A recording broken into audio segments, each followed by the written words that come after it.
The greatest value in life is not what you get. The greatest value in life is what you become. Set the kind of goals that will make something of you to achieve them.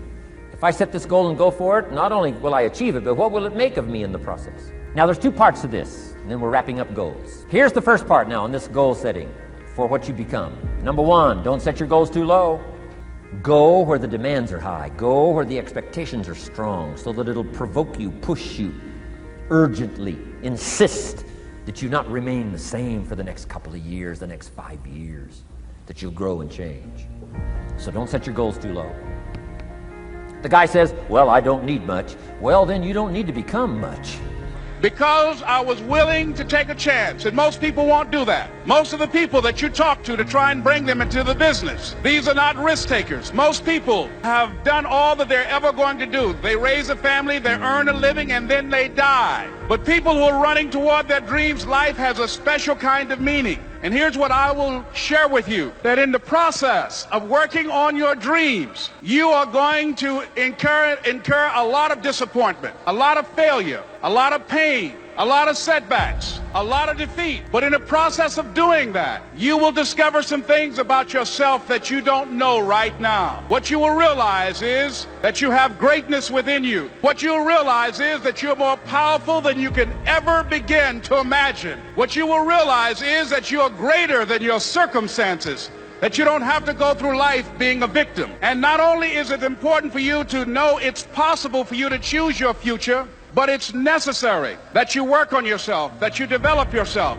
It's necessary. The only way you can do it is if you go all the way in and talk to your family and say, I'll be home, but not today. So the thing about it is, the unbalanced mind allows you to do everything at a level that most can't even fathom. They look at you, they see you grinding and grinding and grinding and grinding, and while they are at this mediocre level, you slowly rise and rise and rise. If a lot of you right now want to be the best, you front load your life, so then that family that you were unbalanced with, you bring them on board when you're 40, 50, and 60 and say, okay, now I'm home forever because I'm making a shit ton of money, or whatever the hell you're trying to do. So it's all about that mindset of how hard you want to go. A lot of you came from a lot of different places and have zero belief. That is something you're not gonna get from a book, and you're not gonna get from some motivational fucking speaker. I get it from hours and hours and days and decades of being in the grind. So when my time comes, when I fail and I fail and I fail, I go back to that big ass belief that I've built myself, and I know I will fucking make it. So whatever your belief is, however you gain that belief, I gained mine by going into the damn dungeon and staying there. So whenever I need that shit and I'm getting my ass kicked, I go back into the belief jar, pull out that belief. So whatever you guys got to do that, that is a necessary thing to do. People can tell your whole life you're a piece of crap, and your brain can go, screw you, I'll show you, and you become somebody. People your whole life can tell you you're beautiful, you're perfect, you're the best, and you can still not believe them, be depressed about your life and think you're a nobody.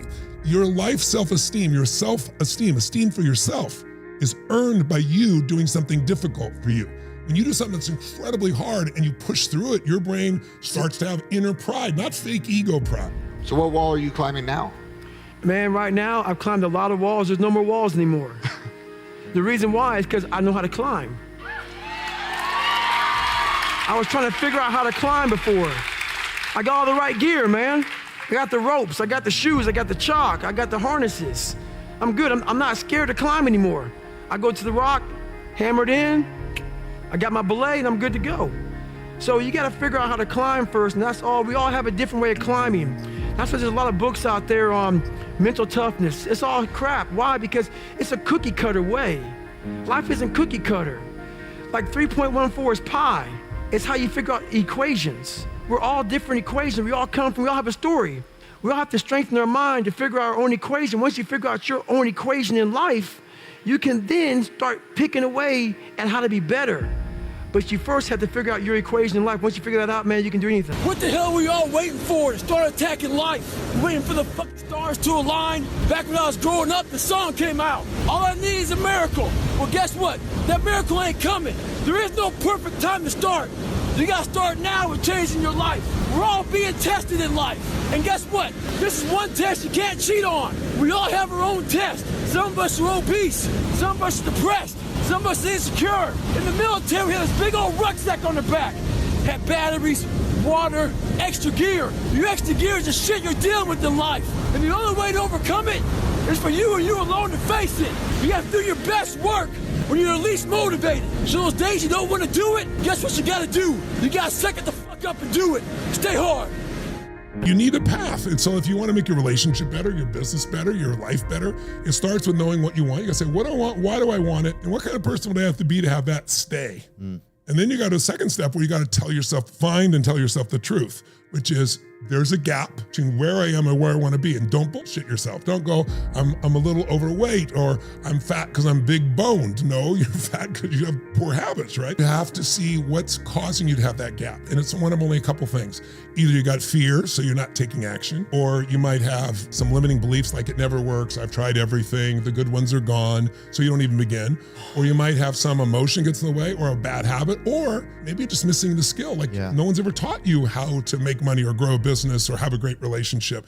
So you're learning on the job, and it's painful to learn on the job. So I've always said, find somebody who's extraordinary at something, or many people. Figure out what they're doing and do that. It's called modeling. Instead of reinventing the wheel, now you're gonna add yourself to it. Modeling gives you the pathway to power. And then once you know what you want, why you want it, you're honest about the gap, you come up with a quick plan, not a perfect one, and you start taking action, and then you face your demons. When you do the hard thing, you get momentum. And then what was hard becomes easy after a while. So the growth, the progress, even if you don't achieve it yet, but you start losing weight, or you start building muscle, or you start making your relationship better, or you start to build a business, the progress is what makes you feel alive, because we're all made to either grow or die. If your relationship's not growing, it's dying. If your business is not growing, it's dying. There's no in-between bullshit. That doesn't work. We all live in this world where our brains are keeping us in this box. Outside that box, on the other edge of suffering, which is on the other edge of that 40%, is a world that's endless of opportunity.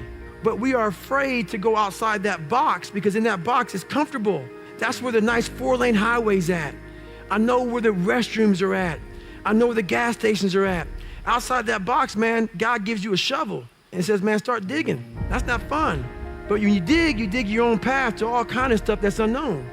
And that's why I started realizing, man, like on the other end of this is some beautiful stuff. So I got outside my box and realized, man, 300 pounds, now look at me, I'm 185 pounds. And on the other side of the box was all this stuff. And I didn't know it was over there until I climbed the wall. I mean, what makes people happy? Progress. If you get some big goal, you're gonna achieve a lot of them in your life, right? There's one of two responses when you achieve the goal. The horrible one is this all there is? Which a lot of people do after fighting for a goal, and is this all there is? Oh, yeah. But the other one is, let's say, oh, this is amazing. How long does that amazing feeling of achieving your goal last? 6 years? A year? 6 months? But for most people, it's somewhere between 6 hours and probably 6 weeks. Right, so not super long. No, and so the purpose of life is not just to get your goals. Your goals, or you're getting what you want, doesn't make you happy. What makes you happy is who you become in pursuit of those goals. Our issue is depth perception. We think it's further away than it is. And because we think it's so far away, Jay, we create patterns and behaviors in our life that perpetually keep it there. And that's what we do in our life. But what if that's the great lie of life? And what if the truth is that you're one relationship away, one meeting away, one conversation, one podcast, one interview, one new thought, one new emotion, one new tactic or strategy away from completely changing the trajectory of your life? What you gotta do to get the life that God wants you to have, you gotta put more air in your bubble. You got to blow your bubble up. Expand yourself. Take yourself out your comfort zone. If you stay in your comfort zone, that's where you will fail. You will fail in your comfort zone. Success is not a comfortable procedure. It is a very uncomfortable thing to attempt. So you got to get comfortable being uncomfortable if you ever want to be successful. We are in control of our own lives. We often don't realize we're in control. We're in control of our own lives, and we can make different choices. And if the things in our life are not bringing us joy and happiness, if our career that we've devoted all of our lives to, we can change them. Take your seed, take your gift. Get away from these people that's in your life that ain't doing nothing. Get away from people in your life that's hating. Get away from your family members that ain't ever opened a business. Get away from your family members that ain't ever followed their dream. Get away from your family members. Ain't never been nowhere but to the family reunion. Ain't never been to a beach. Get away from them. All I did was identify this gift. I worked, I wrote all of my visions down. I read them every morning and every night. I instilled them in my head.